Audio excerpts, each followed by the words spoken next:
Hi అండి అందరికీ ముందుగా వరలక్ష్మి వ్రత శుభాకాంక్షలు. మా ఇంట్లో వరలక్ష్మి వ్రతం ఏ విధంగా జరుపుకున్నాము, అదే విధంగా వాయినాలు ఇస్తున్నాను కదండి. ఈరోజు ఎంతమంది లక్ష్ములు వచ్చారు మా ఇంటికి అందరినీ పరిచయం చేస్తాను. ముందుగా కొత్తగా ఛానల్ చూస్తున్న వారైతే ప్లీజ్ సబ్స్క్రైబ్ చేసుకోండి మన ఛానల్ని. అలాగే ఒక లైక్ అండ్ కామెంట్ కూడా ఆశిస్తున్నాను. ముఖ్యంగా వరలక్ష్మి వ్రతం ఎవరు జరుపుకోవాలి, అసలు ఎందుకు జరుపుకోవాలి, పురాణ గాథ ఏంటి, ఇవన్నీ ఈ వీడియోలో షేర్ చేస్తాను. వరలక్ష్మి వ్రతం అంటే ఆడవారికి పెద్ద సంబరం కదండి. ప్రతి ఒక్కరు కూడా సౌభాగ్యంగా సుమంగళిగా ఉండాలని చేసుకునే వ్రతం అన్నమాట. ముఖ్యంగా సిరి సంపదలకు నిలయమైన తల్లి కదా లక్ష్మీ అమ్మ. ఈ పూజ చేసుకుంటే నిండుగా మెండుగా ఉంటారు అంటే ఆర్థిక పరంగా అని ఆశిస్తూ ఉంటారు కదండి ప్రతి ఒక్క మహిళ కూడా.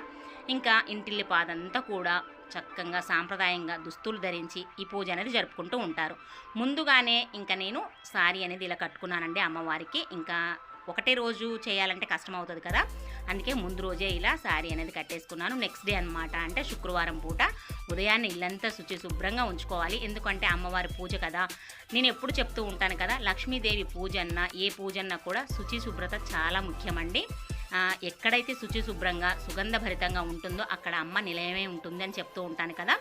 అందుకని శుభ్రంగా ఉంచుకున్న తర్వాత ఇల్లంతా ఇలా అమ్మవారిని ఇంకా ఫోటో పెట్టుకుంటూ ఉన్నాను. కొంతమంది కలశ స్థాపన ఉండదండి, కలశ స్థాపన లేనివారు ఇలా ఫోటో పెట్టుకునైనా సాధారణంగా అయినా పూజ చేసుకోవచ్చును. నెక్స్ట్ అమ్మవారి ఫోటో ఉంది నా దగ్గర, ఇంక ఇలా పెట్టుకొని మా ఇంటి ఆచారం ప్రకారం కలశ స్థాపన ఉందండి, అందుకని నేను కలశం కూడా పెట్టుకుంటున్నాను. ఇంకా అసలు ఎప్పుడు జరుపుకోవాలనేది ఈ వీడియోలో చూసేద్దామా మరి.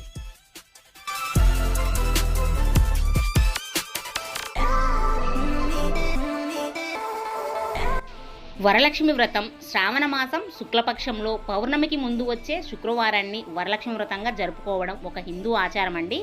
వరలక్ష్మి దేవత విష్ణుమూర్తి భార్య. హిందూ మతం ప్రకారం ఈ పండుగ విశేషమైనది. వరాలు ఇచ్చే దేవతగా వరలక్ష్మీదేవిని కొలుస్తారు. ఈ పూజలు ఆంధ్రప్రదేశ్, తెలంగాణ, కర్ణాటక రాష్ట్రంలో అధికంగా స్త్రీలు కొలుస్తూ ఉంటారండి. ఈ పండుగను ముఖ్యంగా వివాహమైన మహిళలు నిర్వహిస్తారు. ఈ రోజున దేవతను పూజిస్తే అష్టలక్ష్మి పూజలకు సమానం అనే నమ్మకంతో కుటుంబ సభ్యులందరూ పాలు పంచుకుంటూ ఉంటారండి. ముఖ్యంగా మంచి భర్త, కుమారులు కలగాలని కూడా అమ్మాయిలు పూజిస్తూ ఉంటారు. ఈ దేవతను పూజిస్తే అష్టైశ్వర్యాలు అయిన సంపద, భూమి, ప్రేమ, కీర్తి, శాంతి, సంతోషం, శక్తి వంటివి లభిస్తాయని ప్రగాఢ విశ్వాసం అండి.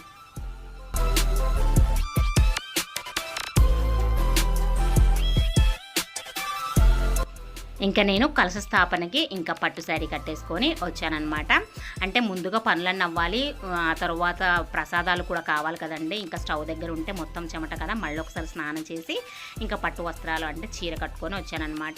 ఇంకా ఇక్కడ కలశ స్థాపన ముఖ్యమండి. కలశంలో 3/4 వాటర్ పోసుకోవాలి. కొంతమంది ఏం చేస్తారంటే బియ్యం పోసుకుంటారండి. ఇంకా మేమైతే వాటరే పోస్తాము. 3/4 వాటర్ పోసాక అందులో సుగంధభరితంగా ఉండే ద్రవ్యాలను వేయాలి.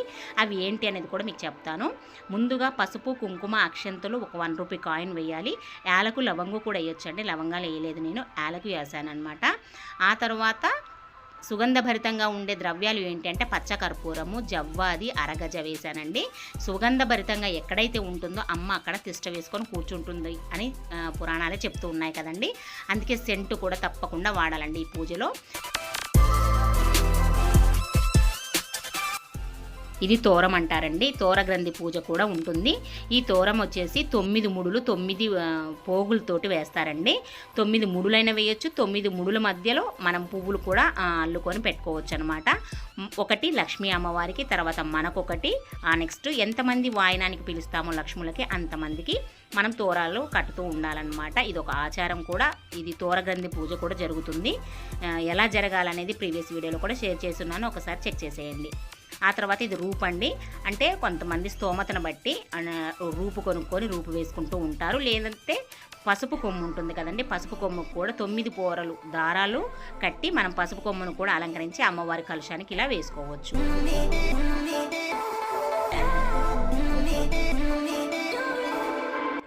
మొదటిగా దీపారాధనతో స్టార్ట్ చేస్తున్నాను అనమాట. దీపం సాక్షాత్తు దైవస్వరూపం అండి. దీపం జ్యోతి పరబ్రహ్మ స్వరూపిణ్యే నమః అనుకుంటూ దీపాన్ని ఆరాధన చేస్తున్నాను. దీపం ఆరాధన అయిపోయిన తర్వాత ముందుగా పసుపు గణపతిని కూడా మనం ఏర్పాటు చేసుకోవాలండి.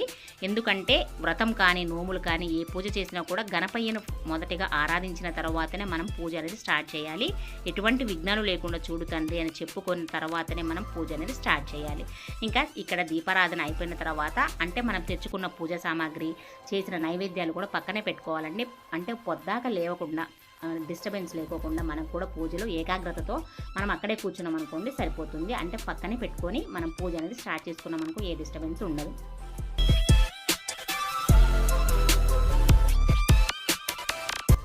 ముందుగా మనం ఆచమనం చెప్పుకున్న తర్వాత స్వామివారి నామాలు ఉంటాయి కదండి, కేశవనామాలు, అవి కూడా చదువుకున్న తర్వాతనే ఆ తర్వాత గణపయ్యకి ఆహ్వానం చెప్పుకోవాలి. ముందుగా ఓం శ్రీ మహాగణాధిపతి నమో నమః ఆవాహయామి, ఓం శ్రీ మహాగణాధిపతి నమో నమః సింహాసనం అధిష్ఠయామి అనుకుంటూ స్వామివారిని ఆహ్వానం చెప్పుకొని సింహాసనం మీద కూర్చోమని చెప్పాలండి. అంటే నా భాషలో ఏంటి అంటే మన ఇంటికి ఎవరైనా అతిథులు వచ్చినప్పుడు మనం ఎలా సత్కరిస్తాం వాళ్ళని, రమ్మని కాళ్ళు కడుక్కోమని కూర్చోమని వాళ్ళకి ఏమైనా పలహారాలు ఇస్తూ ఉంటాం కదా, అలాగే స్వామివారిని కూడా ఆహ్వానం చెప్పుకున్న తర్వాత ఎటువంటి విఘ్నాలు లేకుండా చూడు తండ్రి అనేది మనం సంకల్పం చెప్పుకోవాలండి. ఆ తరువాత స్వామివారికి దీపధూప నైవేద్యాలు సమర్పించాలి. నైవేద్యం బెల్లం ముక్కని సమర్పించుకుంటే సరిపోతుందండి.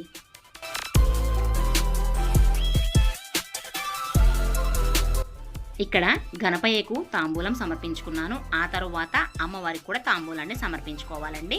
ఇంకా గణపయ్యకి దీపధూప నైవేద్యాలు సమర్పించుకున్న తర్వాత ఇంకా లక్ష్మీనారాయణుని ఆహ్వానించుకోవాలి.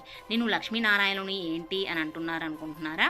అంటే అమ్మవారట ఎప్పుడు సంతోషిస్తుందో తెలుసా అండి? ముఖ్యంగా అమ్మవారు తన భర్త అయిన నారాయణుని మనము సేవించినట్లయితే మొదటిగా చాలా సంతోషపడుతుందటండి. అందుకని స్వామివారి నామాలు, గోవిందనామాలు కానీ శ్రీరామ మంత్రం కానీ మనం జపిస్తూ తర్వాత ఆహ్వానం చెప్పుకున్నట్లయితే చాలా మంచిదట. అమ్మవారు చాలా సంతోషపడుతుందట.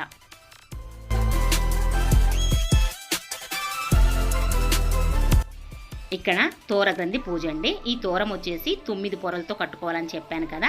తోరగ్రంథి పూజ ఒకవేళ రానట్లయితే మన మొబైల్లో కూడా మనం పెట్టుకొనైనా అది చదువుకోవచ్చు. ఆ తరువాత మనకు బుక్లో కూడా దొరుకుతుందండి, తోరగ్రంథి పూజ ఉంటుంది వరలక్ష్మి వ్రత బుక్లో. లేనట్లయితే అది కూడా రాదు అనుకుంటే సెల్లో మనం పెట్టుకొనైనా కూడా మనం పూజ అనేది చేసుకోవచ్చు. ఇంకా తోరం వచ్చేసి 9 మందిని నేను వాయనానికి పిలుచుకున్నాను కదా లక్ష్ముల్ని, ఎంతమంది వచ్చారో చూసేద్దరు కానీ చాలా హ్యాపీగా ఫీల్ అయ్యాను నేనైతే. ఆ తర్వాత అమ్మవారికి ఒకటి, నాకొకటి, మొత్తం 11 తోరాలు కట్టుకొని పూజ అనేది చేసుకున్నాను. ఆ తర్వాత అమ్మవారి పాదాల దగ్గర ఒకటి ఉంచి ఆ తర్వాత నేను ఒకటి కట్టుకున్నాను. కట్టుకోవడానికి మన భర్త ఉంటారు కదండి పక్కనే, పూజలో భర్తతో అయినా కట్టించుకోవచ్చు. లేనట్లయితే డ్యూటీలకి అలా బిజీ ఉంటే అత్తమామ వాళ్ళ ఇంట్లో చేసుకున్నట్లయితే అత్తగారైనా కట్టవచ్చు అండి. లేనట్లయితే అమ్మ పక్కన ఉంటుంది కదా, అమ్మ అయినా కట్టవచ్చు. ఈ విధంగా కట్టుకున్న తర్వాత తోరం కుంకుమార్చన, మంగళకరమైన వస్తువులు ఉంటాయి కదండి, చిట్టి గాజులు, వాటితో కూడా మనము గురువింద గింజలు, తెల్లవి ఎర్రవి గురువింద గింజలు ఉంటాయి కదండి, తామర గింజలు, వీటన్నిటితోటి మంగళకరమైన వస్తువులతోటి అర్చన అనేది చేసుకోవాలండి. తర్వాత సహస్రనామం, ముఖ్యంగా కనకదార స్తోత్రం చాలా ముఖ్యమండి. ఎందుకంటే ఆర్థిక సమస్యలు తొలగిపోవడానికి అమ్మవారి ముంగట కనకదార స్తోత్రం చదివినట్లయితే ఆర్థిక సమస్యలు తొలగిపోతాయని గొప్ప భావన అండి నాది. ఇంకా ఈ విధంగా నైవేద్యాలు కూడా సమర్పించేశాము అమ్మవారికి. ధూప దీప నైవేద్యాలతో ఈ విధంగా పూజ అనేది జరిగిందండి. ఇక్కడ కొబ్బరికాయ చూసారా ఎంత రౌండ్గా వచ్చిందని మా వారు చూపిస్తున్నారు. అప్పుడప్పుడు అనుకుంటూ ఉంటామని కొబ్బరికాయ రౌండ్గా పగిలితే మంచి జరుగుతుందట, అనుకున్న కోరిక నెరవేరుతుందట అని అంటూ ఉంటారనమాట అప్పుడప్పుడు మా వారు. అది చూపిస్తున్నానండి. ఇంకా అదంతా ఏం లేదులే కానీ జస్ట్ అలా చూపించాను. ఇక్కడ చూసారా ఇక లక్ష్ములు వచ్చేసారండి. ఇంకా సాయంత్రం పూట అనమాట ఇది. ఇంకా లక్ష్ములు చక్కగా చూడండి ఎలా కనిపిస్తున్నారో, నాకైతే సాక్షాత్తు అమ్మవారి లాగానే కనిపిస్తున్నారు వచ్చిన లక్ష్ములు అందరూ. నేను 9 మందిని పిలిచాను, దగ్గర దగ్గర 15 మంది అయ్యారండి. అదే నేను హ్యాపీగా లక్కీగా ఫీల్ అయ్యానని చెప్పాను కదా, ఈ విషయం చెప్పడానికి అనమాట. వచ్చిన వాళ్ళందరూ ఎంతో మనస్ఫూర్తిగా దీవించారంటే ఈ వీడియోతో మీకు తెలిసిపోతుందన్నమాట.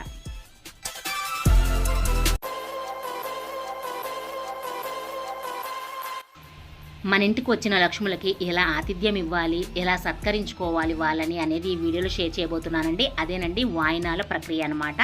వాయినాలు ఇచ్చుకుంటున్నాను అనమాట.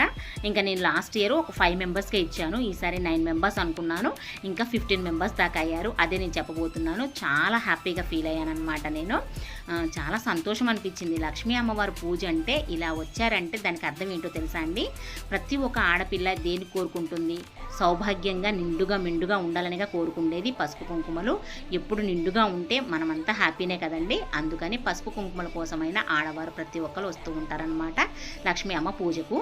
ఇంకా ఇక్కడ వచ్చిన లక్ష్ములకు మొదటగా కాళ్ళకు నీళ్ళు ఇచ్చిన తర్వాత కాళ్ళకు పసుపు రాసి చక్కగా వాళ్ళని కూర్చోమని వాళ్ళకు ఒక ప్లేస్ని కేటాయించి కుర్చీలైనా కింద చాపైసైనా కూర్చోబెట్టొచ్చండి. ఆ తర్వాత ప్లేస్ ఇక్కడ చాలా తక్కువగా ఉంది నాకు, అందుకని ఇక్కడ కుర్చీలు వేసి అడ్జస్ట్ చేశానమాట. అక్కడ 2 లక్ష్ములు అలానే నిల్చున్నారు, ప్లేస్ ఒకటి లేకుండా ఉండే, అందుకని అలా నిల్చున్నారనమాట. ఇంకా అమ్మవార్లకి అంటే లక్ష్మీ అమ్మవార్లకి పసుపు కుంకుమ ఇచ్చేసి వాళ్ళతో ఆశీర్వాదాలు తీసుకున్నాను అనమాట. ముందుగా పసుపు కుంకుమలు వాళ్ళకి సమర్పించుకున్న తర్వాత గంధం కూడా సమర్పించుకున్న తర్వాత పువ్వులు కూడా ఇచ్చానమాట. అంటే మనం ఇవన్నీ ఎందుకు చెప్తున్నానంటే లక్ష్మీదేవిని మనం ఆహ్వానించినప్పుడు ఏం చేస్తామండి, ఆహ్వానంకి ఇంటికి పిలిచాక కాళ్ళకు నీళ్ళు ఇచ్చి కూర్చో అమ్మ అని సింహాసనం వేసి పసుపు కుంకుమ అక్షంతులు జవ్వాది పౌడర్ అన్నీ సమర్పిస్తూ ఉంటాం కదా. అలానే వచ్చిన లక్ష్ములు కూడా అలానే మనం చూసుకోవాలన్నమాట. సాక్షాత్తు లక్ష్మీ స్వరూపులేనండి వీళ్ళు. ఇంకా తీసుకొచ్చిన తోరాలు కూడా అంటే పూజ చేసి ఉన్నాను కదా, ఆ తోరాలను కూడా వాళ్ళకి కట్టానన్నమాట.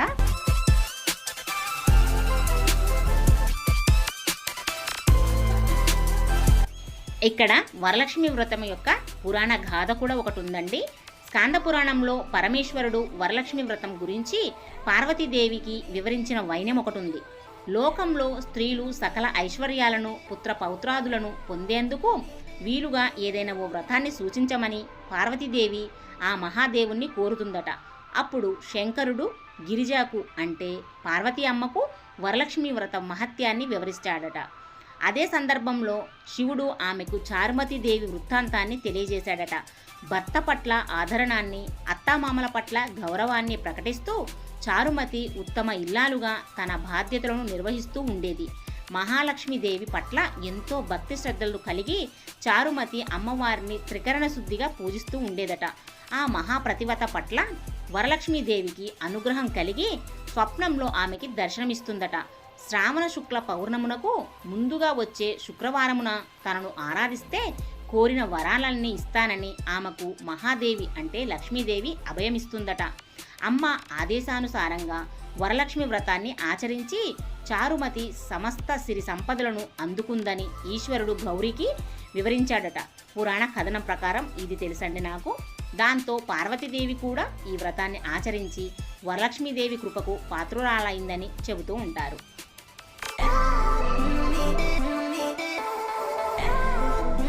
ఇక్కడ వచ్చిన లక్ష్ములందరికీ వాయనాలు సమర్పించుకున్న తర్వాత వాళ్ళ దగ్గర ఆశీర్వాదాలు తీసుకుంటున్నానండి. ఒకసారి అక్షంతలు జల్లారు నా మీద, కానీ ఒక్కొక్కరి దగ్గర ఆశీర్వాదం తీసుకుందామనేసి ఇలా నేను తీసుకుంటున్నాను. కొంతమంది ఏంటి అంటే సేమ్ ఏజ్ ఉన్న వాళ్ళు కూడా ఉన్నారనమాట. వద్దులే అంటే ఈక్వల్ ఏజ్ ఫ్రెండ్స్ అనమాట, వద్దులే ఇంకా అనేసి అంటూ ఉన్నారనమాట. అయినా పర్లేదు, ఇక్కడికి వచ్చిన చిన్న నుంచి పెద్ద వరకు సాక్షాత్తు లక్ష్మీదేవి అనమాట. అదే భావనతో ఉండాలండి. వారిచ్చే దీవెనలే మనకు సిరి సంపదలు కానీ అష్టైశ్వర్యాలు కానీ సౌభాగ్యం కానీ ఉంటుందండి. అదే నా ముఖ్యమైన ఉద్దేశం కూడా. ఇక్కడ బ్లూ శారీ ఆమె మా ఫ్రెండ్ అనమాట, రాను అంటుంది. ఇంకా ఏం కాదు రా అనేసి తీసుకున్నాను అనమాట. ఇక్కడ ఎల్లో శారీ ఆమె మా అమ్మ అండి, తన ఆశీర్వాదం కూడా తీసుకోవాలి. అత్తమామల ఆశీర్వాదము, తల్లి ఆశీర్వాదము, తల్లిదండ్రులు, నాకు నాన్న లేరు కాబట్టి తల్లిది ఒకటి తీసుకున్నానండి. ఆ తర్వాత భర్తది చాలా ముఖ్యమండి, తన ఆశీర్వాదం కూడా చాలా ముఖ్యము. తీసుకున్న తర్వాత ఇంకా మనం వచ్చిన వారికి నైవేద్యాలు కూడా సమర్పించుకున్నాను. ఈ విధంగా మా ఇంట్లో లక్ష్మీదేవి పూజ అనేది జరిగిందండి. వరలక్ష్మి వ్రతం ఎలా జరిగింది అనేది కామెంట్ చేయండి. ఆ తర్వాత లక్ష్మిని చూశారు, చాలా బాగుంది, బాగా అలంకరించావు సుధా అని అన్నారు వచ్చిన లక్ష్ములు. ఇంకా మా వారి దగ్గర కూడా బ్లెస్సింగ్ తీసుకున్నాను అనమాట. మా ఇంటి పూజ మీకు నచ్చిందా? నచ్చినట్లయితే కామెంట్ చేయండి. మరొక మంచి వీడియోతో మళ్ళీ కలుస్తాను. అంతవరకు సెలవా మరి.